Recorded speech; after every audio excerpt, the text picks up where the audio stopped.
بسم اللہ الرحمن الرحیم۔ لاکھوں درود پاک حضرت محمد صلی اللہ علیہ وآلہ وسلم اور آپ صلی اللہ علیہ وآلہ وسلم کی آل پر۔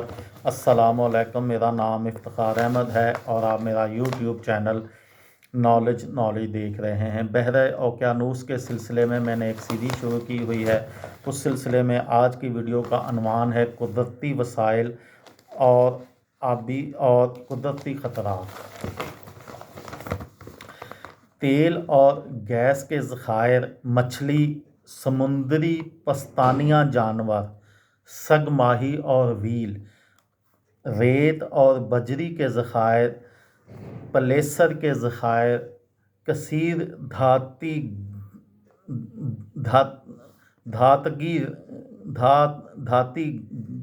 گرہیں، قیمتی پتھر، یہ قدرتی وسائل ہیں جو کہ بحر اوقیانوس میں ہیں۔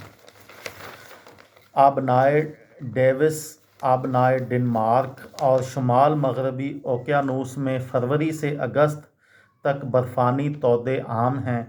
یہ تودے جنوب کی جانب برمودا اور جزائر میڈیرا تک پائے گئے ہیں۔ آبنائے شمالی اوقیانوس میں اکتوبر سے مئی تک بحری جہازوں کے عرصے پر برف جم جانے کا خطرہ ہوتا ہے۔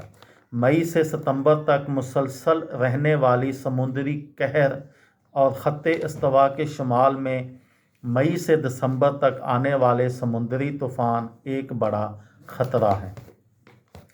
برمودا مثلث یا برمودا ٹرائی اینگل کے بارے میں مشہور ہے کہ یہ وہی جگہ ہے جہاں بہت سے ہوائی اور بحری حادثے ہوئے جن کے وجود بظاہر ناقابل فہم اور پر اسرار تھیں، لیکن ساحلی محافظوں کی دستاویزات میں ان دعووں کی تائید نہیں ہے۔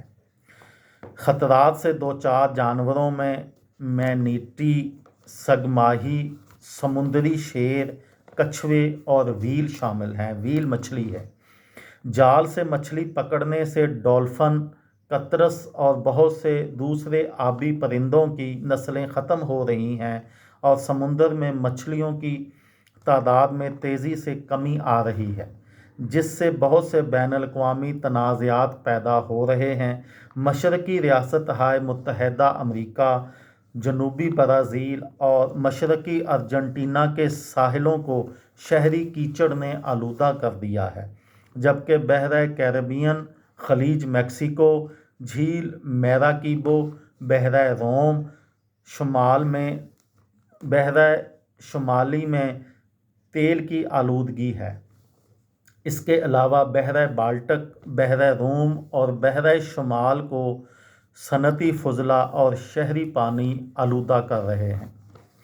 بحر اوقیانوس کی بڑی حفاظتی چوکیاں یا چیک پوائنٹ آبنائے جبل الطارق، جس کو جبرالٹر کہتے ہیں، اور نہر پاناما ہیں۔ آبنائے ڈوور، فلوریڈا کے آبنائے اور گزرگاہ مونا اور سنڈ اور گزرگاہ ونڈورڈ حربی اہمیت کے حامل ہیں۔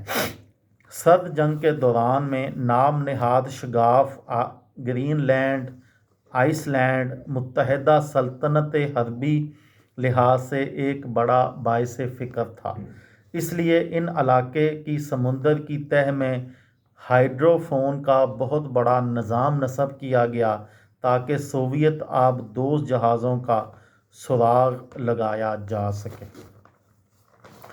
یہ تھی بحر اوقیانوس کے جو خطرات ہیں، جو اس کے ماحولیاتی تنازعات ہیں اور جغرافیائی تذکرہ ہے، اس کے متعلق ایک ویڈیو کسی دوست کو، کسی بھائی کو، کسی بہن کو فائدہ ہو تو مجھے دعاؤں میں یاد رکھیے گا۔